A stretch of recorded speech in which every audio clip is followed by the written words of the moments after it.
good to yourself, not to the next person. So in that regard, you wouldn't sort of do that mistake of taking things into your hands and becoming so violent or so discriminative, or let's say troubled, or let's say evil, and all that kind of thought, saying that, oh, there is no God, so I go ahead and do what I want. Others will say, I will steal, I will kill, I will do that. Now the acts that you take upon yourself, remember that in our whole human society, if you come to strike me, I will strike back. Even if I can't strike back, I am linked to something or somebody, and that person will strike back. That is what causes continuous problems in war that we are having in Libya, we are having wars in Africa, we are having wars in Colombia, all over the world. These are one of the things that cause these things to happen. That's what I think. Because there's vendetta here and there. It may be an honest thing that you did, that you try to revenge for the killing of your brother, or something that was done to somebody close to you. But no matter what you did to sort of revenge, you did it, you've revenged. But you must know that someone also come back to revenge yours as well, whether you did it honestly or not. Because you also done something to somebody that he also had some love on, or people who were close to him, that no matter how you thought of him to be evil because of what he did or what he did not do, he also have close ones or people who loved him. So where does it end? That is the question. That is how we have to we have to find a way to get to that point, knowing where to end it, how to end it. It's entirely up to us. We make the right decisions. And if we comport ourselves and have a very good sense of approach to life, and give away all those advices that leads us to do these things that may come from books or friends or whichever association we might be in, we're able to sort of crack these things out of our system, then we are approaching to a very peaceful life. We will be approaching a very peaceful and settled life, that nothing will stand in our way of true happiness and internal happiness and an everlasting joy. Now that's what I think. Because if you go steal somebody, you will be still steal from you too. And you have to take it cool about it, because you cannot also accept the fact that, somebody taking something that belongs to you, something that you really cherished or wanted, whilst the person could have got something or get it on his own, get fined, the same thing for himself, but you are encouraging by the choices you make in life. So it's better we look after these things and say that there's no God, there is nothing there I should fear. Say, Father, there is nothing there that I should fear. That means that I have the liberty to just go and do anything that I want to do. Fine, you can make that choice, but be ready for the consequences that come along. If you want to go out there and kill, remember, others will come after you, and I don't think you will like that feeling. If you've never been there, don't even think about going there. You're living your life and you sleep in your room, you have a gun, you try to protect yourself from who? From that person out there who might strike you because of the way you chose to be. And even there are people who have not even chose that way. They also have to end up protecting themselves, because you never know who is coming after you. So this is something I'm trying to suggest, not just for one group of people who are violent, but to those who are not even violent, those who do not even bear violence in them, those innocent, quiet person who choose that life of silence and not pursuing any other. Not even him is even safe in such a world or such environment where the choice of life is not so balanced and so settled in for us all to accept some norm, the best and good norm to follow through. You have a world where others follow the Quran, others follow the Bible, others follow the Buddhist, and others follow paganism in all sorts of ways. Now they all have different counseling, different advices, and they all have the right to protect themselves and guide themselves. They have every right to exist in this planet, and nobody stands their way, because we are talking about people, human beings.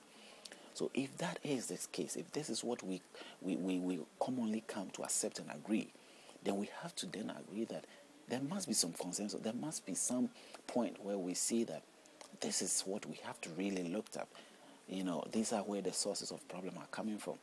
This is what has made us what we are, and the identity we have developed, and whatever may give us the identity is what we have to look into, correct it, adjust ourselves, and make things right. Now, what am I saying about identity? No matter what you say, as I said, your identity comes from culture or religion. These two places are the sources of what we stand in. That's what makes it what we are. If I was to point out, which I've pointed in earlier, or some of the quotations and the advices that we are getting from our gods of what we should do, definitely any god or any generational link you have to whatever god or whatever source that you came from would definitely advise you to guide yourself and protect yourself, because even them, among the spirits, if they are not causing it deliberately to cause confusion among us and hatred among ourselves, then they themselves haven't got a peace among themselves, that they themselves see the right to sort of hold on to what they have. Everybody's protecting his family, his group, his people. And that is what the gods somehow are doing here. Allah advises the Muslim people to protect themselves. Jehovah, the Christian side, protect themselves. The Jewish people to protect themselves. And Buddhists also protect themselves, getting advices from their God or their practice. So whatever practice you are into, you have that guide. And if you are not into any of these things too, you have your personal guide to protect yourself, because you are living in the same environment with the same people who do not share the same ideas with you, the same understanding with you. They have different way of approach to life. And so it is a requirement, it is a must for you to sort of have protection, whether you are innocent or not. And this is what we are trying to talk about here. It is not about necessarily becoming unified. To become one person, I stay as I am, and I strongly believe that if I am an African from any country, or I'm a Brazilian, or I'm an Italian, I stay as Italian. Nothing changes that. I can still live my Italian life any other place, not bothering their way of life, and still be an Italian. And in fact, nothing should change me from being Italian or being a Brazilian. Why should I change? Or why should I be something else? That is not what this is about. You can stay. You have to stay who you are. You can't change from being black to become white, or from white to become black. Doesn't matter. It doesn't matter. It is essential to be what you are. That is the difference in the varieties that makes us unique.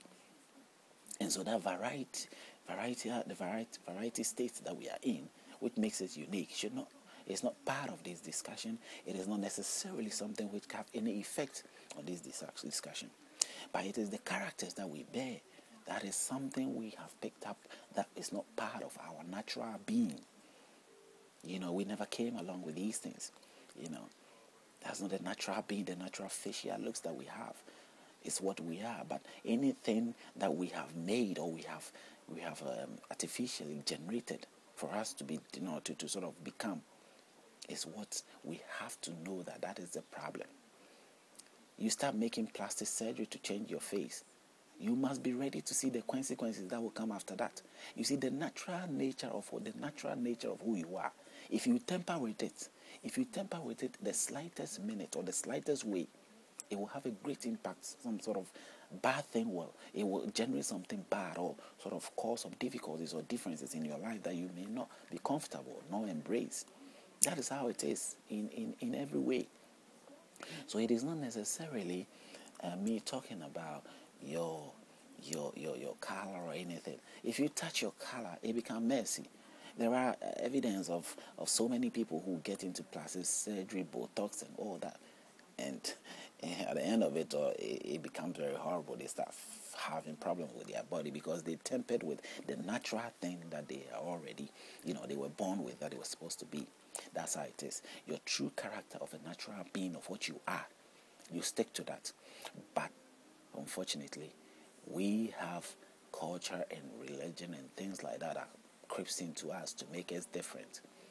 And that has tempered with our nature, our natural being of what we are. And that is causing the problem. I will give you the points of advices that we are getting from our gods to make us what we do, and how frightening some of them can be. As far as you can see, even if you don't read the books and you are into any group or any association, it is clear that the next association which is not associated to you or linked to you, no matter how connected you might be, have your differences. So if you sort of sit and you make your discussion of trying to plot out something of protection or whichever way, you are protecting yourself from that